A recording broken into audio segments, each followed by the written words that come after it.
안녕하세요. 비트코인 가격이 최근에 한 3% 정도 하락했는데요. 바로 그날 관련 상장 지수 펀드, 그러니까 ETF로는 하루 만에 5억 달러가 넘는 정말 큰 돈이 순유입됐습니다. 네, 안녕하세요. 가격은 떨어지는데 돈은 오히려 몰리는 이 현상. 정반대잖아요.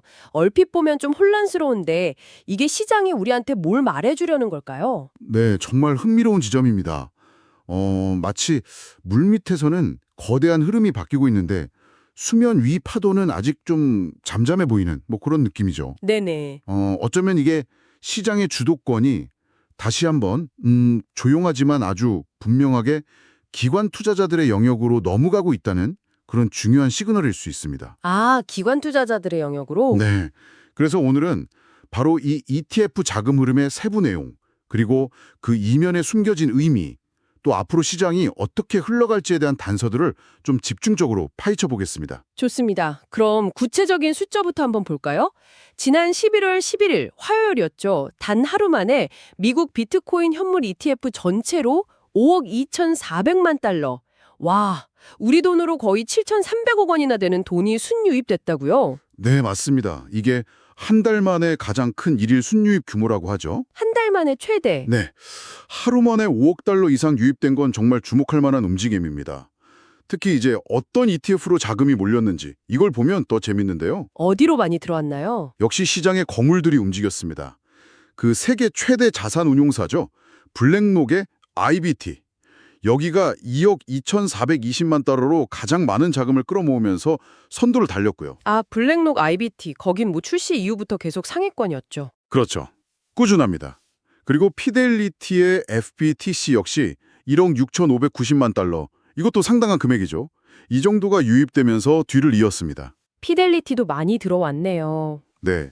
그리고 또 캐시우드가 이끄는 아크 인베스트의 ARKB.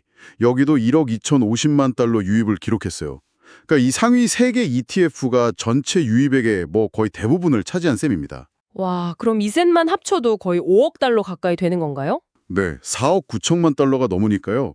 정말 이 빅3의 쏠림 현상이 아주 뚜렷합니다. 정말 그러네요. 근데 이게 전부는 아니죠. 다른 곳들도 좀 들어왔나요? 그렇습니다. 또 주목할 점이 있는데 그레이스케일의 GBTC에서도 2,410만 달러가 순유입됐다는 사실입니다. 아, GBTC요? 거기는 계속 자금이 빠져나갔었잖아요. 맞아요. GBTC는 현물 ETF 전환 이후에 한동안 그 자금 유출 때문에 어려움을 겪었었는데 이제 그 유출세를 딛고 다시 자금이 들어오기 시작했다는 거, 이건 좀 의미가 있다고 봅니다. 네, 의미가 있겠네요. 그리고 비트와이즈의 BITB 역시 한 730만 달러 유입을 기록하면서 전반적으로 시장 분위기가 좀 개선되고 있구나, 이걸 보여줬습니다. 이렇게 하루 만에 큰 자금이 들어오면서 전체 ETF 시장 규모도 다시 좀 커졌겠네요. 그럼 누적된 자금은 지금 어느 정도 수준인가요? 네, 이번에 대규모 유입이 있었으니까요. 비트코인 현물 ETF가 출시된 이후 현재까지 누적된 순유입액이 총 6,008억 달러, 우리 돈으로 하면 약 84조 원을 넘어섰습니다. 84조 원, 정말 엄청난 규모네요. 네, 엄청나죠. 근데 더 놀라운 건 누적 거래량인데요. 이게 조만간 1조 5천억 달러 돌파를 앞두고 있습니다. 1조 5천억 달러요? 네, 1조 5천억 달러면 우리 돈으로 2천조 원이 넘는 액수입니다. 와, 84조 원 순유입에 2천조 원 거래량. 이건 뭐 단순히 새로운 투자 상품 하나가 나왔다, 이건 넘어서는 것 같은데요? 비트코인이 진짜 제도권 금융시장의 주요 자산으로 편입되고 있다는 강력한 증거로 보입니다. 여러분이 보시기에도 그렇죠. 이 정도면 개인 투자자 수준을 넘어서 이건 명백히 기관의 움직임이다, 이렇게 봐야겠네요. 바로 그 지점이 이번 분석의 핵심입니다. 왜냐하면 이렇게 5억 달러가 넘는 막대한 자금이 쏟아져 들어온 11월 11일에요. 정작 비트코인 가격은 전날 대비 3% 하락해서 10만 3천 달러 선에서 거래되고 있었거든요. 맞아요. 그게 이상해요. 이후에 조금 회복해서 10만 4천 달러 후반대를 기록하긴 했는데 그 유입 규모에 비하면 가격 반응은 사실 좀 미미했죠. 보통은 가격이 오를 때 사람들이 막 몰려들잖아요. 추격 매수, 이런 심리가 강한데 이번엔 가격이 떨어지는데도 오히려 매수세가 강했다. 이건 어떻게 봐야 할까요? 여기서 이제 기관 투자자하고 개인 투자자의 행동 패턴 차이가 좀 드러나는 것 같습니다. 개인 투자자들은 단기적인 가격 상승에 좀 반응하는 경향이 있지만 많은 기관 투자자들은 오히려 가격 하락을 할인된 가격에 좋은 자산을 매입할 기회, 그러니까 저가 매수, 바이 더 딥, 기회로 인식하는 그런 전략을 많이 취합니다. 아, 바이 더 딥. 그러니까 단기적인 가격 등락에 뭐 일희일비하기보다는 좀 장기적인 관점에서 비트코인의 가치를 보고 포트포리오를 구축하려는 그런 움직임이다. 이런 거군요. 네, 그렇죠. 가격은 마이너스 3%인데 자금은 플러스 5억 달러. 이 역설적인 상황이 바로 기관들의 조용한 매수세를 보여주는 딱 그런 증거라고 할 수 있겠네요.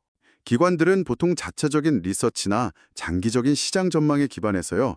특정 가격대 이하에서는 꾸준히 물량을 확보하려는 그런 계획을 가지고 있을 가능성이 높습니다. 아하. 이번 하락이 그들의 매수 구간에 딱 진입했을 수 있다는 거죠. 이건 또 ETF로의 자금 흐름이 단순히 시장 분위기를 반영하는 지표를 넘어서 이제는 비트코인 시장의 중장기적인 방향성이나 가격 결정에 상당한 영향력을 미치는 핵심 요인이 되었다는 걸 의미하기도 합니다. 하긴 ETF가 기관들한테는 비트코인을 직접 보관하거나 이런 부담 없이 시장에 참여할 수 있는 편리하고 또 규제 친화적인 통로 역할을 하는 셈이니까요. 그 영향력이 커지는 건 당연해 보입니다. 그런데 말이죠. 이렇게 갑자기 큰 자금이 들어오기 직전까지는 분위기가 썩 좋지 않았던 걸로 기억하는데요. 특히 지난 한 달간은 ETF에서 자금이 꽤 많이 빠져나갔었잖아요. 네, 맞습니다. 그 점도 꼭 짚고 넘어가야 하는데요. 암호화폐 리서치 기업이죠. K3T 보고서를 보면 최근 30일 동안 비트코인 현물 ETF에서는 총 29,008BTC가 순유출됐습니다. 29,000 비트코인이요? 네, 이게 지난 3월 이후 월간 기준으로 보면 최악의 유출 흐름이었죠. 분명히 좀 힘든 시기였습니다. 여러 거시경제적인 불확실성, 예를 들면 금리 인상 우려라든지 지정학적 긴장 같은 것들이 영향을 미쳤을 수도 있고요.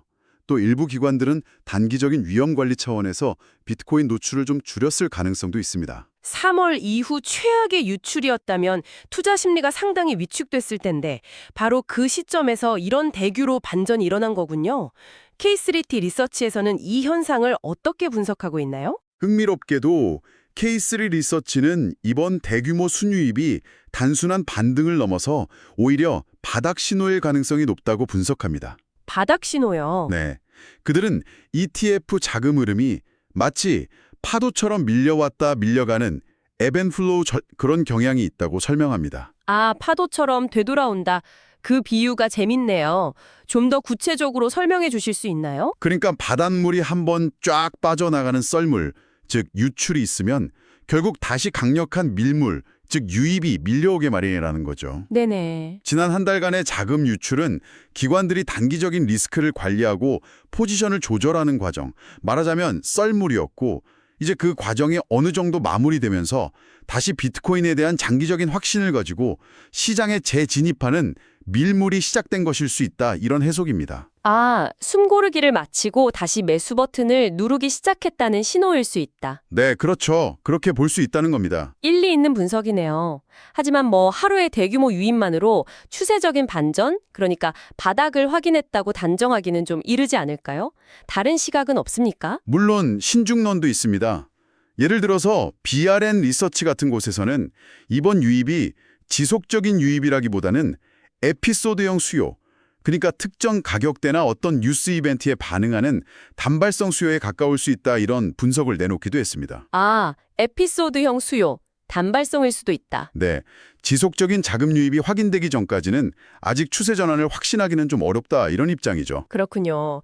이게 단발성 이벤트인지 아니면 정말 추세 전환의 시작인지는 앞으로 자금 흐름을 좀 더 지켜봐야 확실해지겠네요. 그럼 기술적인 관점에서 봤을 때 앞으로 어떤 가격 수준을 좀 주목해야 할까요?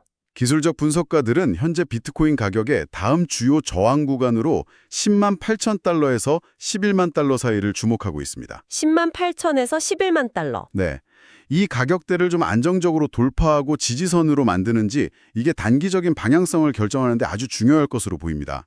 만약에 ETF로의 안정적인 자금 유입이 꾸준히 뒷받침된다면 이 저항 구간을 돌파하고 추가 상승을 모색할 가능성도 충분히 있습니다. 네. 하지만 이 구간에서 저항을 받고 다시 밀린다면 당분간은 좀 박스권 장세가 이어질 수도 있겠죠. 알겠습니다. 10만 8천 달러에서 11만 달러, 이 구간 돌파 여부가 단기적인 관전 포인트가 되겠군요. 자, 그런데 지금까지는 계속 비트코인 ETF 이야기만 했는데요. 다른 가상자산 ETF들, 그러니까 소위 알트코인 ETF 시장의 분위기는 좀 다르다고 들었습니다. 비트코인 쪽으로 돈이 몰리는 동안 다른 쪽은 좀 어땠나요? 네, 아주 대조적인 모습이 나타났습니다. 그 비트코인 현물 ETF에 5억 달러 넘는 자금이 들어온 바로 그날에요. 아이러니하게도 이더리움 현물 ETF에서는 오히려 1억 700만 달러, 우리 돈으로 약 1,500억 원이 순유출되었습니다. 와, 비트코인은 축제 분위기인데 이더리움은 정반대였군요. 이건 왜 그런 거죠? 뭐 이더리움에 특별한 악재라도 있었나요? 특별한 악재가 있었다기보다는 시장 참여자들의 선호도가 현재로서는 비트코인으로 좀 더 쏠리고 있다, 이런 증거로 해석됩니다. 11월 전체 누적으로 보면 이더리움 현물 ETF에서는 이미 6억 1,500만 달러 이상이 빠져나갔습니다. 6억 달러 이상이나요? 이게 뭐 이더리움 자체의 펀더멘탈 문제라기보다는 현재 ETF 시장 내에서 투자자들이 자산을 배분할 때 비트코인의 상대적인 매력도를 더 높게 평가하고 있다, 이런 신호일 수 있고요. 혹은 일부 투자자들이 이더리움에서 자금을 빼서 비트코인 ETF로 옮겨가는 그런 움직임일 수도 있습니다. 자금이 한정되어 있다면 아무래도 더 유망해 보이는 쪽으로 몰리는 건 당연하겠네요. 그렇다면 이더리움 외에 다른 주요 알트코인 ETF들은 어땠습니까? 솔라나는 비교적 선방하는 모습을 보였습니다. 같은 날 솔라나 기반 ETF에는 한 800만 달러가 순유입되었고요. 누적 유입액은 3억 5천만 달러를 넘어졌습니다. 오, 솔라나는 괜찮았네요. 네, 솔라나는 꾸준히 기관들의 관심을 받으면서 나름의 입지를 좀 구축하고 있는 그런 모습입니다. 다른 알트코인들은요? HBAR이나 라이트코인 같은 것들은요? 반면에 헤드라 해시그래프나 라이트코인 관련 ETF 상품들은 거의 움직임이 없었습니다. 눈에 띄는 자금 유입이나 유출 없이 좀 조용한 상태를 유지했죠. 아, 거기는 잠잠했군요. 네, 이건 아직까지 기관 투자자들의 관심이 비트코인하고 일부 메이저 알트코인에 집중되어 있고 그 외의 알트코인으로까지는 온기가 아직 확산되지 못하고 있다는 걸 보여줍니다. 그렇군요. 정리해보면 현재 가상자산 ETF 시장은 비트코인이 압도적인 자금 흡수력을 보여주면서 시장을 완전 주도하는 가운데 솔라나는 나름의 영역을 구축하면서 선전하고 있고 이더리움은 다소 좀 힘이 빠진 모습, 그리고 나머지 알트코인들은 아직 크게 주목받지 못하는 그런 뚜렷한 차별화 장세가 펼쳐지고 있다. 이렇게 볼 수 있겠네요. 네, 맞습니다. 약간 비트코인은 웃고 이더리움은 울고 솔라나는 선방한다. 뭐 이런 표현이 딱 들어맞는 것 같습니다. 정확한 요약입니다. 이런 차별화는 단순히 현재의 시장 분위기뿐만 아니라 기관 투자자들이 각 가상자산의 장기적인 잠재력이나 포트폴리오 내에서의 역할에 대해서 어떻게 평가하고 있는지를 반영하는 것일 수 있습니다. 따라서 여러분께서도 이 ETF 자금 흐름의 차이를 유심히 관찰하시면 투자 전략을 세우시는 데 도움이 될 수 있습니다. 결국 현재 가상자산 시장, 특히 기관 자금의 흐름을 이해하려면 이 ETF 동향을 빼놓고는 이야기할 수가 없겠군요. 이게 단순한 투자 상품을 넘어서 시장의 구조 자체를 바꾸는 게임 체인저 역할을 하고 있는 것 같습니다. 맞습니다. 비트코인 ETF는 기관 투자자들이 규제나 보관, 또 기술적인 문제, 이런 부담 없이 비트코인에 노출될 수 있는 합법적이고 편리한 관문, 게이트웨이를 열어주었습니다. 그렇죠. 이게 비트코인을 그들만의 리그에서 벗어나서 글로벌 거시자산의 반열에 오르게 하는데 결정적인 역할을 하고 있습니다. 따라서 앞으로 비트코인의 가격뿐만 아니라 시장 전체의 건전성이나 방향성을 판단하는 데 있어서 ETF 자금 흐름은 가장 중요한 지표 중 하나가 될 겁니다. 그럼 마지막으로 앞으로 우리가 이 시장을 지켜볼 때 어떤 점들에 좀 주목해야 할까요? 단기적인 가격 등락 말고요. 좀 더 거시적인 관점에서요. 우선 아까 언급했던 비트코인 가격의 주요 저항선, 그러니까 10만 8천 달러에서 11만 달러 구간 돌파 여부, 이거하고 함께 ETF로의 자금 유입이 지속성을 갖는지 이걸 꾸준히 확인할 필요가 있습니다. 네, 지속성. 그리고 또 하나 중요한 변수는 연말이 다가오면서 본격화될 수 있는 기관들의 자산 리밸런싱입니다. 아, 연말 포트폴리오 조정 말씀이시군요. 이게 ETF 흐름에 어떤 영향을 줄 수 있을까요? 전통적으로 기관들은 연말에 포트폴리오 성과를 평가하고 다음 해를 준비하면서 자산 비중을 조절하거든요. 이 과정에서 올해 좋은 성과를 보인 자산의 비중을 늘리거나 반대로 부진했던 자산을 정리하는 움직임이 나타날 수 있습니다. 네. 만약 비트코인이 연말까지 긍정적인 모멘텀을 유지한다면 리밸런싱 과정에서 비트코인 ETF로 추가 자금이 유입될 가능성이 있습니다. 반대로 다른 자산 시장의 변동성이 커진다면 위험 관리 차원에서 일부 자금이 유출될 수도 있겠죠. 이 연말 효과를 좀 주의 깊게 지켜볼 필요가 있습니다. 연말 리밸런싱이라는 변수가 또 있군요. 알트코인 쪽은 어떤 전망을 해볼 수 있을까요? 알트코인 ETF 시장에서는 다음 주자가 누가 될 것인가, 이걸 둘러싼 경쟁이 더욱 치열해질 것으로 보입니다. 현재는 솔라나가 상대적으로 좋은 흐름을 보이고 있지만 언제든 새로운 기술적 혁신이나 강력한 내러티브를 가진 다른 알트코인이 부상하면서 자금을 끌어모을 수 있습니다. 네, 경쟁이 치열해지겠네요. 또 현재 좀 주춤한 이더리움이 덴컨 업그레이드 이후의 성과나 새로운 촉매제를 통해서 반등의 계기를 마련할지 이것도 지켜봐야 할 포인트고요.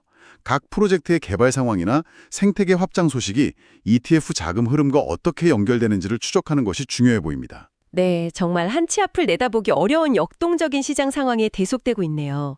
오늘 이야기를 종합해보면 비트코인 ETF를 통한 기관 자금의 유입은 이제 거스를 수 없는 대세가 된 것 같고 이게 비단 가격뿐만 아니라 시장의 근본적인 성격과 구조까지 바꾸고 있다 이런 생각이 듭니다. 정확한 지적입니다. 기관 자금의 유입은 분명 시장의 안정성을 더하고 규모를 키우는 긍정적인 측면이 있지만 동시에 좀 생각해 볼 거리도 던져줍니다. 어떤 점이죠? 총기 비트코인이 지향했던 그 탈중앙화, 검열 저항, 또 개인 간의 직접적인 가치 전송, 이런 이상과는 약간 다른 방향으로 흘러가는 모습일 수도 있기 때문입니다. 그렇네요. ETF라는 제도권 금융상품을 통해 기관들이 비트코인 시장의 주요 플레이어로 부상하면서 과연 비트코인은 장기적으로 어떤 정체성을 갖게 될까요? 초기의 이상과 현재의 시장 현실 사이의 간극, 그리고 앞으로 나아갈 방향에 대해 여러분 각자 한번 고민해 보시는 것도 의미가 있을 것 같습니다. 이 질문을 여러분께 남겨드리면서 오늘 이야기를 마무리할까 합니다. 시청해 주셔서 감사합니다.